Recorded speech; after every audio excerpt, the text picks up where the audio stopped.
It's a scary thing, being apart from yourself, being a tool. Have you ever been possessed? I'm guessing not. Most haven't, and they can thank their lucky stars for that. I have, though. I've felt the suffocating grip of something closing around my mind, squeezing it until every last ounce of me was gone. I've felt the horror of knowing I'm not alone. The horror of knowing I might never be alone again. 3 days after I turned 7, my life crumbled into pieces. It became unrecognizable. That night, my foster parents locked me in the attic and jeered that there were monsters coming to eat me. Werewolves, more specifically. "We'll let you out in an hour," they laughed, "if there's anything left to let out." It wasn't real, of course. The werewolves. The whole thing was just meant to scare me into obeying their strict rules. I was young, though. Naive. I'd confided in them about my deepest fear of men that turned into beasts, born from an old Goosebumps novel I'd checked out of the library. They'd use it against me. Psychological warfare. Betrayal cuts deep, but the betrayal of a parent? Of the person who's supposed to protect you when the whole world turns their back on you? That cuts deeper than skin. Those scars don't fade. I spent my first minutes in the attic screaming and crying, beating my fist against the door, but they threatened me with 6 hours in the corner, standing on my tippy toes if I opened the hatch. I knew what that meant. "You deserve this," they told me, from the other side of the hatch. "You know damn well you're supposed to keep your eyes closed during Sunday prayer." A pause, a deep breath. "You embarrassed us, not only in front of the church, but in front of Father Andrews too. Shame on you." It was true. At least it was true that I'd opened my eyes. I was a distractible child, later diagnosed with attention deficit disorder. What was I supposed to do? That didn't matter to them, though. In their eyes, not only was I disrespecting the law of the house, I was disrespecting the law of the Lord. That made punishing me easy. It made it an act of God. "Do I really have to stay up here a whole hour?" I whimpered, gazing warily across the sea of darkness. The light in the attic hadn't worked for years. "That depends," my foster mom replied. "If the werewolves get you first, you might only be in there for 10 or 20 minutes. Who knows? You might get lucky." The two of them left down the hallway, chuckling to themselves. I toyed with the idea of opening the hatch and slipping out of there, but I knew the consequences wouldn't be worth it. Not only would I spend 3 hours in the corner on my tippy toes, but if they noticed I was resting my feet, they'd put the wooden board and nails underneath my heels again. I'd been there before. So instead, I took a deep breath, steeling myself against the nightmare of the attic, against the threat of werewolves lurking in the shadows. I took a deep breath, and I threatened them. "I'm not afraid of you," I called out. "I'm a monster too, you know." It was a lie, but a comforting one. The only thing I knew capable of harming a werewolf was a silver bullet, and I had precisely none of those, so the next best thing seemed convincing them I was too tough a target to hunt. After all, running wasn't an option. I began my punishment waiting near the hatch, panicked and full of adrenaline. I waited for a howl or growl to meet my ears, for the sounds of my doom to come out and greet me, but they never did.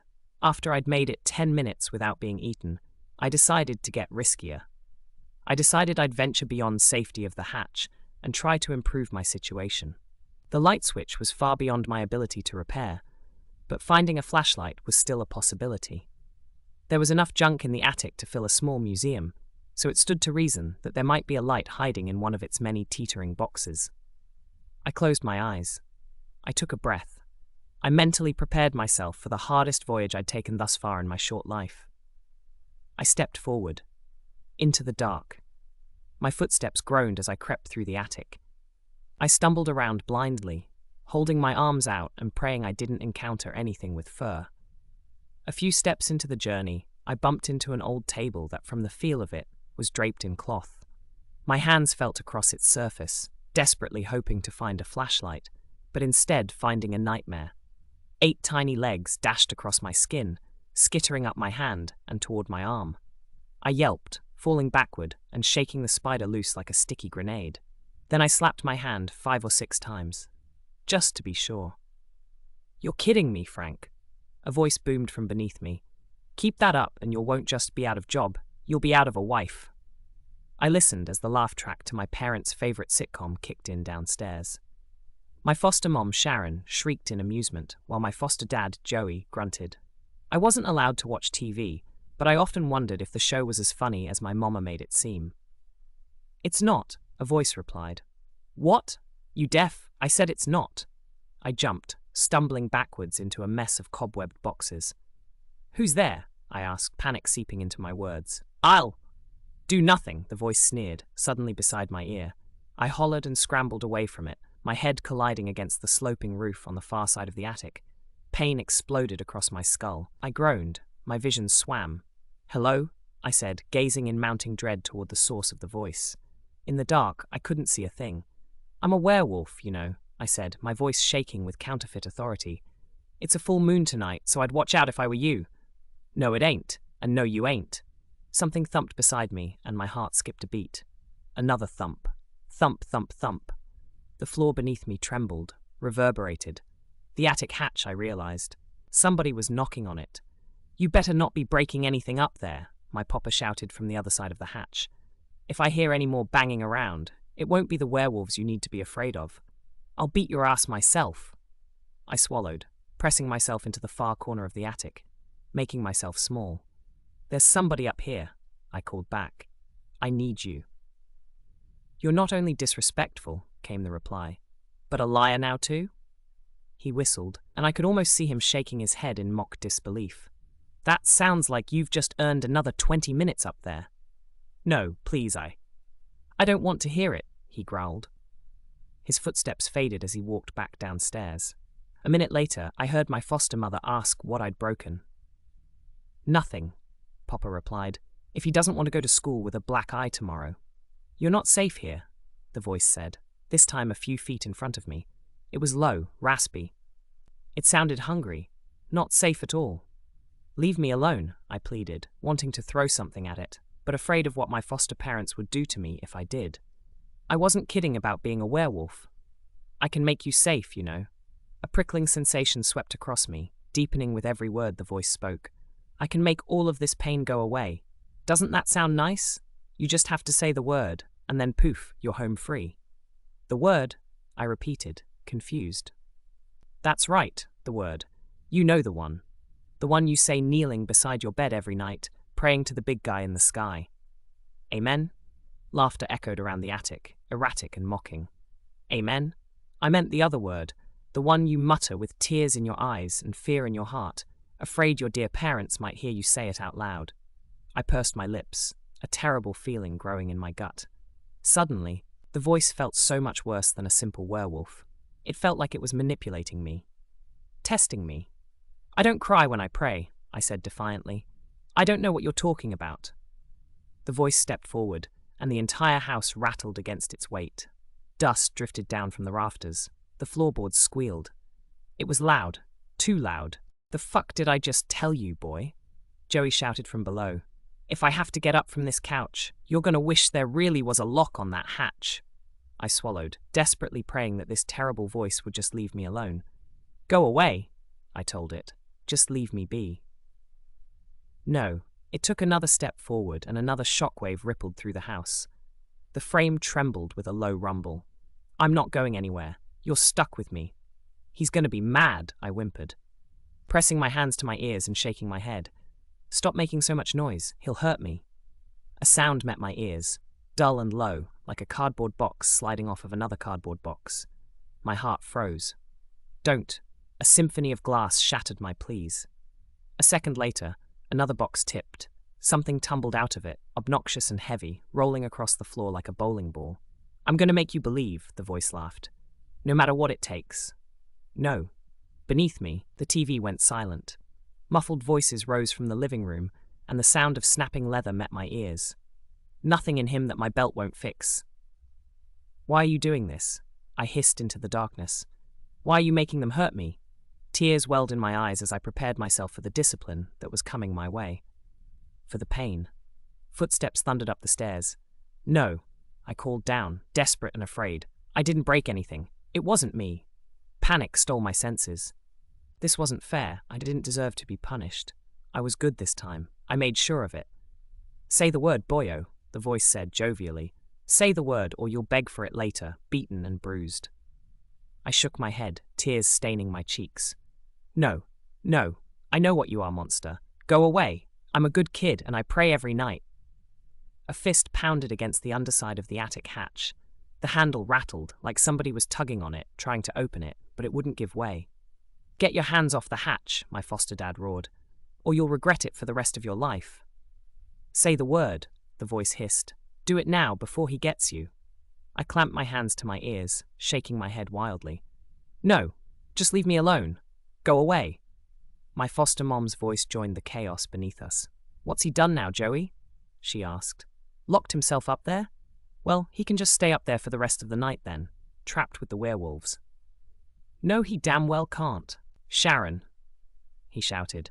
I've got valuable things in those boxes, and the little shit stain's destroying them.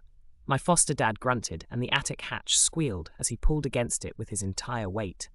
Running out of time, the voice said, closer to me now. Tick-tock, say the word, or you'll pay for this in blood. Who knows when he'll stop beating you, hopefully before you drop dead. I screamed, collapsing onto the floor and bawling, clutching my hands over my ears. Stop it, I shrieked. Stop it. There wasn't any escape. Threats surrounded me. My foster parents below, the voice in the attic with me. One wanted to physically hurt me, the other wanted to turn me from God, to make me admit I didn't have the faith I claimed to have. I just wanted them both to go away. Forever. I just wanted to go to my room and play with my action figures and read my storybooks. I just wanted to be a normal kid again, with a normal family. A creak sounded, followed by a snap of wood. Light flooded the attic, and I gazed in horror toward the newly opened hatch. He had managed to pull the steps free. Little fucking shit, my papa snarled. I'm gonna teach you a lesson. Lord knows that he deserves it, my mama chimed in. She sounded eager, earnest. He's been disobedient since he got here last July. You need to quit going easy on him. No, I howled, staring toward the hatch. Papa Joey's face appeared above the floor line, stomping up the steps, eyes bulging. He looked wild with rage. In his raised hand, he held a belt, its large metal buckle gleaming in the downstairs light. Little fucker, he growled. You'll wish you were still living with that drug addict mother of yours. I scrambled back into the far corner of the attic, my heart pounding out of my chest. Cobwebs tickled my skin, but I didn't care. How could I? I had bigger problems. This time, Joey said, stepping toward me and raising the belt. I'm not going to stop until you bleed. I recoiled, raising my hands defensively as tears gushed from my eyes. A word fell out of my lips, a single piercing word that I shrieked with everything I had, even though I knew it wouldn't change a thing, because it never had. Help, I screamed. That's more like it, the voice said, dripping with sudden violence. Took you long enough. I woke up in a large white bed. A man in a robe stared down at me with cold, calculated eyes. He looked angry. He also looked familiar. Look who's up, Father Andrews said dryly. It only took you 4 days. I blinked, bleary-eyed and unsure of what was going on. 4 days, I said groggily. Father, where am I? You're in the hospital, Alex. He nodded to the other beds in the room. Do you remember what happened? Something happened? A memory crossed my mind, of a belt and Joey's angry face storming up the steps. I remembered feeling like I was in a lot of trouble. I remembered feeling afraid. Am I okay? I asked. That depends, Andrews said with a frown. Do you feel okay? I feel tired, and my head's a bit sore. His eyes bored into me. Do you feel like yourself? I squinted, my mind beginning to catch up to the situation. Memories lurched out of the dark spots of my mind. Memories of a voice, of a malevolent presence, tempting me to admit I'd been crying during my prayers. Now I was here, in the hospital next to a priest. What happened? I asked, more urgently. Even at 7, I could paint a decent picture of what was going on. The doctors have been in, Andrews explained. You'll be happy to know that you're fine, physically, and they'll be happy to know you've woken from your coma. Coma? I had no idea what a coma was, but I didn't have time to find out. I had other questions I needed answered. Where's Mama Sharon and Papa Joey? I asked. Are they mad at me? A sinking feeling formed in my gut. After the voice had destroyed so much of the attic, my foster parents were bound to be furious with me. I'd probably get a second helping of discipline when I got home. Joey and Sharon are dead, he said. I stared, the gravity of the word beyond my understanding. What do you mean? Father Andrews glanced at the room around us, then pulled the curtain around my bed, shielding us from prying eyes. You killed them, Alex, he whispered. You burned away every ounce of blood in their bodies and seared crucifixes into their foreheads. When the police showed up, you were comatose. Sharon and Joey were husks. What? I swallowed. No. Horror wrapped itself around me. Realization swirled in my head. I remembered the attic, the voice tempting me to break my vows to God. It had asked me to say a word, to give myself up to its evil. My voice cracked as my body shuddered with tears, my world beginning to crash around me. I loved them, I said, sobbing. I wouldn't do that. I loved them, I promise. That may be, Andrews said, reaching into his jacket and pulling out a vial of clear liquid. But they only played at loving you. He unstoppered the vial and doused me in its contents. I recoiled. Stop that. It's holy water, he explained. He gave the vial a gentle shake in front of me, showcasing the small amount of liquid left inside. I've poured most of this vial onto you over the past 3 days, but it's never had any effect. Do you know why that is? Holy water. I racked my mind. I'd heard of that in Sunday school. It was meant to protect against demons and other terrible things. Understanding dawned on me. I gazed up at the father, horrified, shaking my head as though if I just denied it hard enough, then I could make it all go away. I knew better, though. So did he. The way Andrews looked down on me told me he already had a good grasp of the situation. He knew, and now he was challenging me to lie about it, to prove that I was still possessed. I talked to a demon in the attic, I blurted out, guilt twisting inside of me. My lip curled and tears poured out of my eyes. I'm sorry. I gave myself up to it. I'm so sorry. So sorry. I didn't meant to say the word. I didn't know. He grabbed me by my shoulders, his eyes urgent. The word? You said a word? I nodded, wiping my runny nose on my sleeve. It wanted me to say it. What word, Alex? I don't think I should say. Andrews leaned closer to me, his mouth to my ear.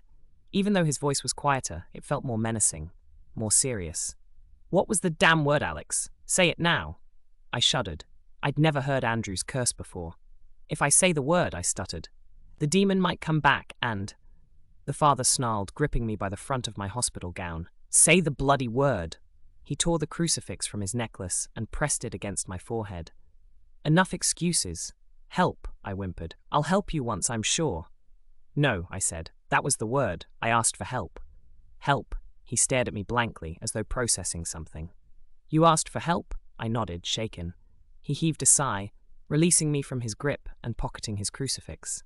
Oh, Jesus, he muttered. He ran a hand through his hair, then back over his face. He smiled at me. Thank God. I blinked. For what? You really were possessed, Alex, Andrews said, resting a hand on my arm. He took a deep breath, and when he spoke again, his voice was softer, consoling. Some force took control of your body in that house. It used you to commit unspeakable acts of violence against your parents. Through you, it killed them. My heart fell. There was no running from the truth now.